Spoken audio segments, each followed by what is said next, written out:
Hello friends, आज हम English के बारे में स्टार्ट करते हैं। सबसे पहले हम इंग्लिश ग्रामर में बेसिक से स्टार्ट करते हैं। तो सबसे पहले हमारा आता है कि लेटर। What is letter? तो देखिए, smallest unit of English language is called letter, यानी कि इंग्लिश लैंग्वेज की जो सबसे स्मॉलेस्ट यूनिट्स होती है उसी को क्या कहते हैं, उसे हम लेटर्स कहते हैं।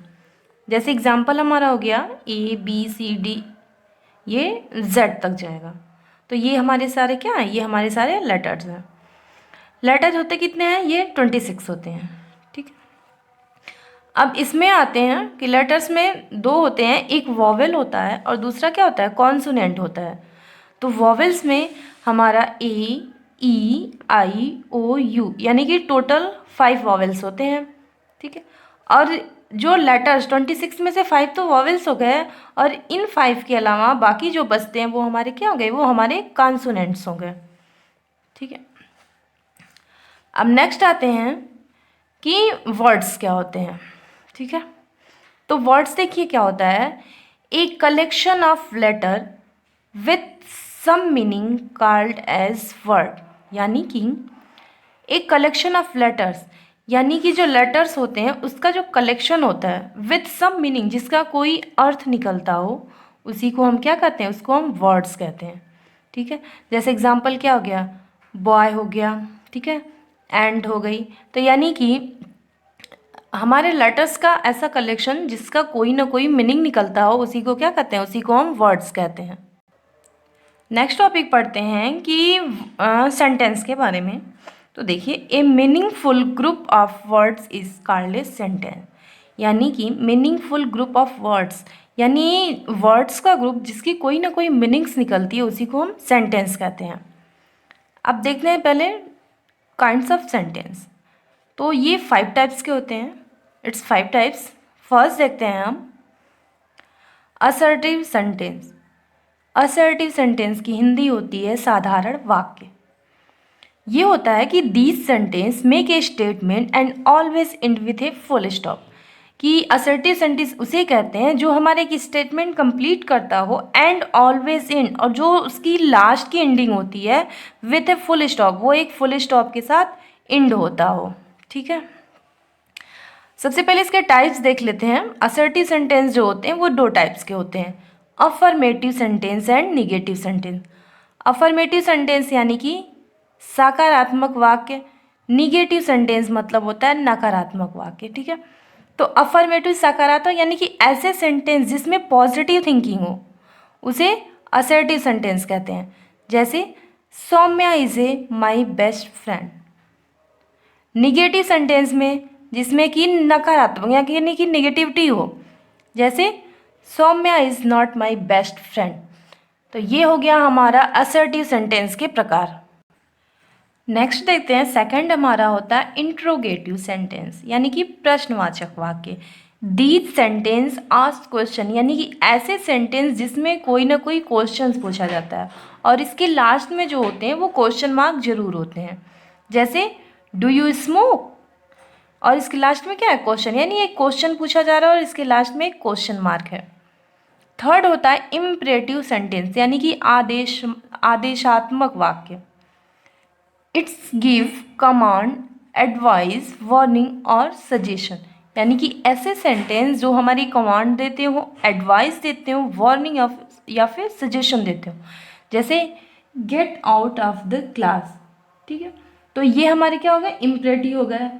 कम एंड सिट मी, ये सजेशन दिया जा रहा है। स्टॉप, वॉच आउट, ये वार्निंग होता है। तो ये हमारे हो गए आदेशात्मक।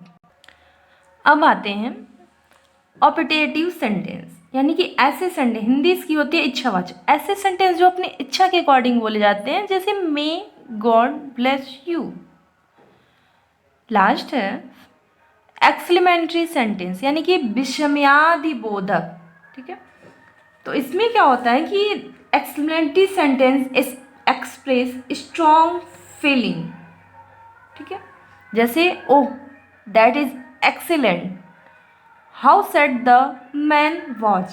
ठीक है, और नेक्स्ट एग्जाम्पल देख सकते हैं, जैसे ouch I hurt my big toy, यानी कि ऐसे सेंटेंस जिसमें विस्मयादि बोधक यानी कि एक्सप्लेनेटरी सेंटेंस, ऐसे सेंटेंस को क्या कहते हैं? एक्सप्लेनेटरी सेंटेंस कहते हैं।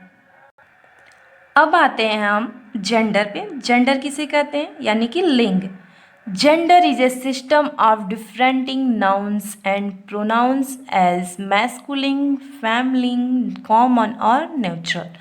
यानी जेंडर जो होता है वो नाउन और प्रोनाउन में डिफरेंस ये बताता है कि कौन मैस्कुलिन है, फेमिनिन है, कॉमन है और नेचुरल है। ठीक है, तो सबसे पहले आते हैं मैस्कुलिन जेंडर यानी कि पुल्लिंग किसे कहते हैं। तो देखिए, a noun that reference to a male living being, human और एनिमल, यानी कि जानवरों या फिर मानव या मनुष्य में जो मेल को डिफाइन करता है वो हमारा क्या होता है? वो पुल्लिंग हो गया। जैसे हमारा एग्जाम्पल हो गया श्याम हो गया, राम हो गया, या फिर बॉय हो सकता है, अंकल हो सकता है। तो ये हमारा क्या हो गया? वो हमारा मैस्कुलिन जेंडर हो गया। ठीक है, सेकंड है फेमिनिन जेंडर यानी कि स्त्रीलिंग। जैसे ए noun that is used for a female living being, human और एनिमल, यानी कि ह्यूमन और एनिमल में जो फीमेल को डिनोट करता है, डिफाइन करता है, वो हमारा फेमिनिन जेंडर हो गया। जैसे सीता, इंद्रा, वाइफ हो सकता है, ओमैन हो सकता है, तो वो हमारे फेमिनिन जेंडर हो गए। ठीक है, नेक्स्ट टॉपिक पे आते हैं हमारा common gender. A noun that is use for a male and female, यानी कि ऐसे नाउन जो मेल और फीमेल दोनों के लिए यूज़ होते हैं वो हमारे कॉमन जेंडर यानी कि उभयलिंग कहलाते हैं। जैसे डॉक्टर हो गया, स्टूडेंट हो गया, टीचर हो गया, तो ये हमारे कॉमन जेंडर, क्योंकि इसमें पुरुष भी आ सकता है और महिलाएं भी आ सकती हैं। लास्ट आता है न्यूट्रल जेंडर यानी कि नपुंसक लिंग। ए noun that is used for neither of masculine gender nor of feminine gender, यानी कि ऐसे जेंडर जो न ही पुल्लिंग हो यानी कि मैस्कुलिन जेंडर हो, ना ही फेमिनिन जेंडर हो। जैसे हमारा चेयर हो गया, पेन हो गया, या फिर कह सकते हैं निर्जीव वस्तुएं। ठीक है, पेन हो गया या फिर डोर हो गया, विंडो हो गया। ठीक है, तो ये तो हो गए जेंडर के बारे में। नेक्स्ट क्लास हम नाउन के बारे में पढ़ेंगे, नाउन क्या होता है और उसके टाइप्स के बारे में। ठीक है।